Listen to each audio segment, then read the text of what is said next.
ನಾಚಿಕೆ ನನಗ್ಯಾಕೆ? ನಮ್ಮಂತವರಿಗೆ ಊರಾಚೆಗೆ ಕಾರಣವಿಲ್ಲದೆ ಮತ್ತೊಬ್ಬರ ಮನೆಗೆ ಕಾಲಿಡುವವನಲ್ಲ ಈ ದಾಸ. ದಾಸ ದೇಶದ ಮಾತು ಬೇಡ, ಬಂದ ವಿಷಯವೇನು ಹೇಳ ಮೊದಲು. ನಾನು ಹೇಳುತ್ತೇನೆ ರಾಜಣ್ಣ, ಸುತ್ತಮುತ್ತಲ ಗ್ರಾಮದ ಜನರು ಧರ್ಮದ ಆಸ್ಪತ್ರೆ ಕಟ್ಟಿಸಲು ತಮ್ಮ ಬಳಿ 50 ಲಕ್ಷ ಹಣವನ್ನು ಕೊಟ್ಟಿದ್ದಾರಂತೆ, ನಿಜವೇ? ಹೌದು ಇನ್ಸ್ಪೆಕ್ಟರ್, ಆ ವಿಚಾರ ಹೀಗೇಕೆ? ನೋಡಿ ರಾಜಣ್ಣ, ನೀವು ಹಣವನ್ನು ದುರುಪಯೋಗ ಮಾಡಿಕೊಂಡಿದ್ದೀರಿ ಎಂದು ಈ ಗ್ರಾಮದ ನಾಗರಿಕರ ದಾಸ ಮತ್ತು ಅವರ ಸಂಗಡಿಗರು ನಿಮ್ಮ ಮೇಲೆ ದೂರು ಕೊಟ್ಟಿದ್ದಾರೆ. ಧರ್ಮದ ಆಸ್ಪತ್ರೆಯ ದೇಣಿಗೆ ಹಣವನ್ನು ನಾವು ದುರುಪಯೋಗ ಮಾಡಿಕೊಂಡಿದ್ದೇವೆ. ಲೇ ದಾಸ, ಹಸಿದವರಿಗೆ ಅನ್ನ, ದಣಿದವರಿಗೆ ನೀರು, ಬಳಲಿದವರಿಗೆ ಆಶ್ರಯ ಕೊಡುವ ಮನೆತನ ನಮ್ಮದು. ಅಂತ ಧರ್ಮದ ದೊರೆಯಾದ ನನ್ನ ಅಣ್ಣನ ಮೇಲೆ ದೂರು ಕೊಟ್ಟು ಬಂದ್ರೆ ಯಾವ ಮಗನೇ? ಎಷ್ಟಿರಬೇಕು ನಿನಗೆ ಸೊಕ್ಕು? ಆ ಮಗನೇ ಮರಣಕ್ಕೆ ಸಿದ್ಧನಾಗಿ ಬಿಟ್ಟು ಬಿಡವನನ್ನು. ಎಂಥ ಸಮಯವೇ ಎದುರಾದರೂ ಶಾಂತಿಯಿಂದ ಬಗೆಹರಿಸಬೇಕೆಂದು ಅಪ್ಪಾಜಿ ಅವರು ಹೇಳಿದ ಮಾತು ಮರೆತಿರುವೆಯಾ? ನೋಡಿ ರಾಜಣ್ಣ, ಒಬ್ಬ ಪೊಲೀಸ್ ಅಧಿಕಾರಿ ಮುಂದೆ ಇಷ್ಟು ಹಾರಾಡೋಣಲ್ಲ ನಿಮ್ಮ ತಮ್ಮ. ನಾವಿಲ್ಲದಾಗ ಇಂಥವರ ಗತಿ ಹೇಗೆ? ಸರ್, ಇಲ್ಲ ಸರ್, ನನ್ನ ತಮ್ಮ ನ್ಯಾಯದ ಸೇವಕ. ಅನ್ಯಾಯ ಕಂಡರೆ ಸಹಿಸುವ ಶಕ್ತಿ ಅವನಿಗಿಲ್ಲ. ಇಂದು ಅವನ ಪರವಾಗಿ ನಾನು ನಿಮ್ಮನ್ನು ಕ್ಷಮೆ ಕೇಳುತ್ತೇನೆ, ಕ್ಷಮಿಸಿಬಿಡಿ ಅವನನ್ನು. ಸರಿ ಸರಿ, 50 ಲಕ್ಷ ಹಣವನ್ನು ತರಿಸು.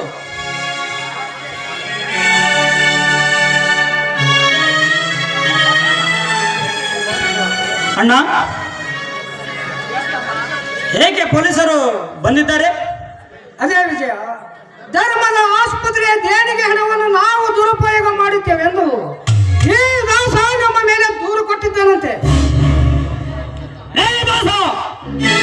ಮಿಂಜಾನತ್ತು ಯಾರ ಮಗ ನೋಡಿ ಬಂದವಲ್ಲೇ ಮಗನೇ, ಕೊಟ್ಟಿರುವ ದೂರನ್ನು ಹಿಂದಕ್ಕೆ ಪಡೆದ ಮನಸ್ಸೇರು, ಇಲ್ಲವಾದರಿಂದ ದೇಹವನ್ನು ತುಂಡು ತುಂಡಾಗಿ ಕತ್ತರಿಸಬೇಕಾಗುತ್ತದೆ. ಸಮಾಧಾನ ವಿಜಯ, ಸಮಾಧಾನ. ಅವನಿಗೆ ಬಂದಿರುವ ಸಂಶಯ ಎಂದು ದೂರಾಗಲೇಬೇಕು. ಹೋಗು, ಒಳಗಡೆ ಇಟ್ಟಿರುವ ಹಣವನ್ನು ತೆಗೆದುಕೊಂಡು ಬಾ.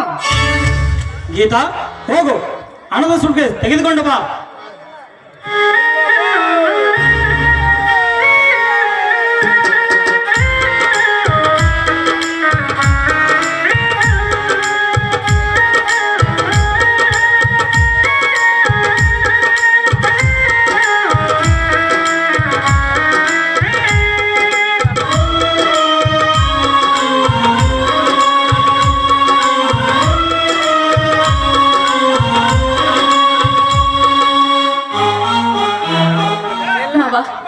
ಒಳಗಡೆ ಇಟ್ಟರು ಹಣದ ಸುಟ್ಕೇಸ್ ಕಾಣ್ತಾ ಇಲ್ಲ. ಹಣದ ಸೂಟ್ ಕೇಸ್ ಕಾಣುತ್ತದೆ ವಿಜಯ. ಹಾಗಾದ್ರೆ ಹಣದ ಸೂಟ್ ಕೇಸ್ ಎಲ್ಲಿ ಹೋಯಿತು? ಅಣ್ಣ, ಕಾಶಿ ತಂದು ಕೊಟ್ಟ ಹಣದ ಸೂಟ್ ಕೇಸನ್ನು ನಿಮ್ಮ ರೂಮಿನ ಕಬ್ಬಿಣದ ಪೆಟ್ಟಿಗೆಯಲ್ಲಿಟ್ಟು ಬೀಗ ಹಾಕುವಂತ ನಾನೇ ಗೀತಾಳ ಕೈಯಲ್ಲಿ ಕೊಟ್ಟಿದ್ದೆ. ಗೀತಾ, ಹಣದ ಸುಟ್ಕೇಸ್ ಇಲ್ಲ ಅಂದ ಮೇಲೆ ಪೆಟ್ಟಿಗೆಗೆ ಬೀಗ ಹಾಕಲಿಲ್ಲವೇ? ಹಾಕಿದ್ದೆ ಸತ್ಯ, ಆದ್ರೆ ಈಗ ಬೀಗದ ಕೈ ಒಡೆದು ಪುಡಿ ಪುಡಿಯಾಗಿದೆ. ಹಾಗಂದ್ರೆ ಹೇಗೆ ಗೀತಾ? ಕೊಟ್ಟಿರುವ ಕೆಲಸವನ್ನು ಜವಾಬ್ದಾರಿತಾಗಿ ಮಾಡಬೇಕು. ಹೋಗು, ಒಳಗಡೆ ಸರಿಯಾಗಿ ಹುಡುಕು. ಸತ್ಯ, ನಾನು ಸರಿಯಾಗಿ ಹುಡುಕಿದ್ದೀನಿ, ಆದ್ರೆ ಎಲ್ಲೂ ಕಾಣ್ತಾ ಇಲ್ಲ. ಮುಚ್ಚು ಬಾಯಿ. 50 ಲಕ್ಷ ಹಣವೆಂದರೆ ಹುಡುಗಾಟವೇ? ಸುಳ್ಳು ಯಾರಿ ಹಣನ ಪುಟಾಯಿಸಿದರೆ ನಿನ್ನ ಮೈ ಚರ್ಮವನ್ನು ಸುರಿದು ಬಿಡುವೆ.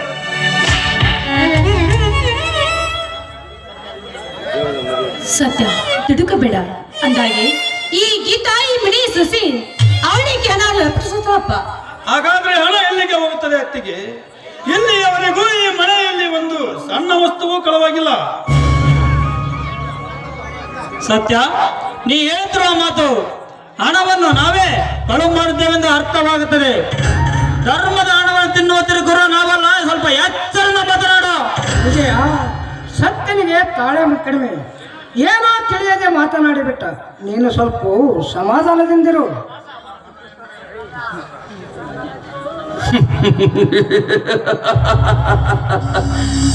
ಹಣವೆಂದರೆ ಮಾಡಿಕೊಂಡಿರುವ ಹೆಂಡತಿಯನ್ನು ಮಾರುವ ಈ ಕಲಿಕಾಲದಲ್ಲಿ 50 ಲಕ್ಷ ಹಣವನ್ನು ನುಂಗಿ ನೀರು ಕುಡಿದು ಈಗ ಏನು ಅರಿಯದಂತೆ ನಾಟಕ ಮಾಡುತ್ತಿರುವೆಯಲ್ಲ, ಆಹಾ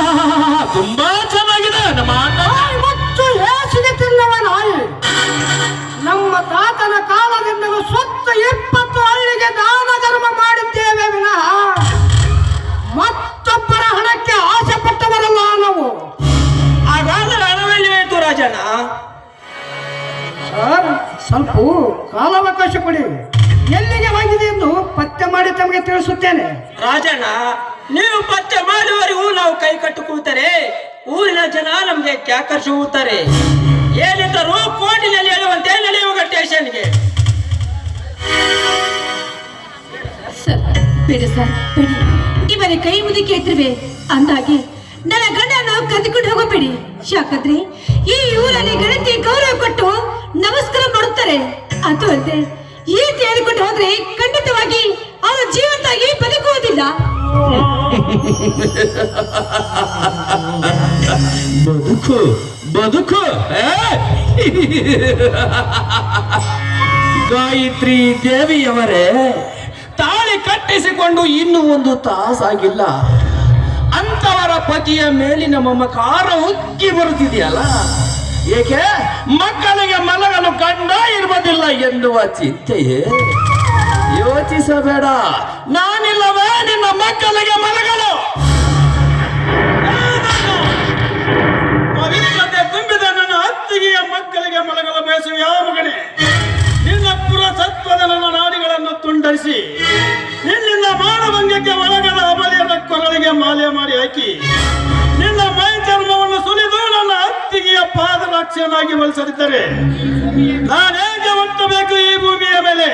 ಬಾ ಮಗನೇ, ಮರಣಕ್ಕೆ ಸಿದ್ಧನಾಗಿ. ಬೇಡ, ನಿಂತ್ಕೋ ಸತ್ಯ. ಅವರ ಮೇಲೆ ಕೈ ಬಡ್ದಾದ್ರೆ ನನ್ನ ಮೇಲೆ ಆನೆಯಾಗಿದೆ. ಆನೆಯ ನಿಂತು ನನ್ನ ಕೈಯನ್ನು ಕಟ್ಟಿಬಿಟ್ಟಿ ಆನೆಯನ್ನು ಇಲ್ಲವಾದ್ರೆ ಕತ್ತಿಗೆ ಸತ್ತ ಇವನ ದೇಹದ ಮೇಲೆ 10 ಕಾಗಿಗಳ ನಾಡುತ್ತಿದ್ದವು.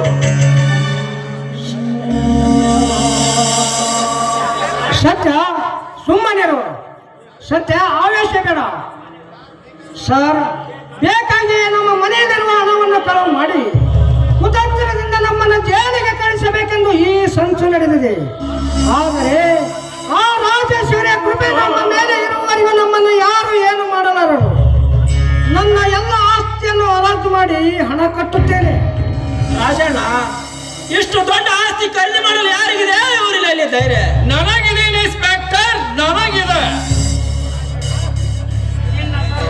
ರಾಜಣ್ಣ, ನಿನ್ನ ಸರ್ವ ಆಸ್ತಿಯನ್ನು ನನ್ನ ಹೆಸರಿಗೆ ಬರೆದುಕೊಡು.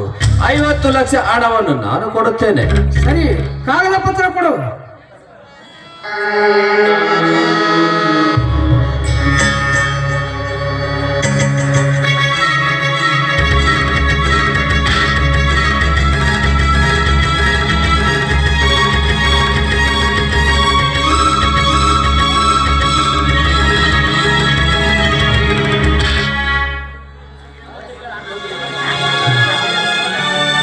ಭದ್ರಾ, ಮನೆಯಲ್ಲಿರುವ ಸೂಟ್ಕೇಸನ್ನು ತೆಗೆದುಕೊಂಡು ಬಾ.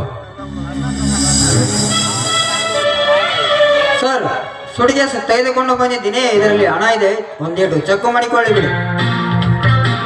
ಕಳ್ಳೆ ನೋಡ್ದು ಕಪ್ಪಳಿ ನೀನೇನ್ ಕ್ಯಾರೆಟ್ ಖಾಲಿ ಸುಟ್ಟು ನೋಡ್ರಿ ಏನ್ ಮಾಡ್ತೀನಿ.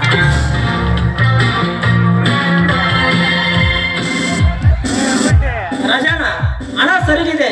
ನಾನು ಇದನ್ನು ಗ್ರಾಮಸ್ಥರಿಗೆ ಮುಟ್ಟಿಸುತ್ತೇನೆ. ಸರಿ, ಹಾಗೆ ಮಾಡಿ ಸರ್. ವಿಜಯ, ನೀನು ಹೋಗಿ ಕಾಶಿಗಂಗೆಯನ್ನು ಕರೆದುಕೊಂಡು ಇತ್ತಲ ಬಾಗಿಲಿಂದ ಬಾ. ಗಾಯತ್ರಿ, ನಡೆಯಿರಿ, ನಾವೆಲ್ಲರೂ ಹಳೆ ಮನೆಗೆ ಹೋಗೋಣ.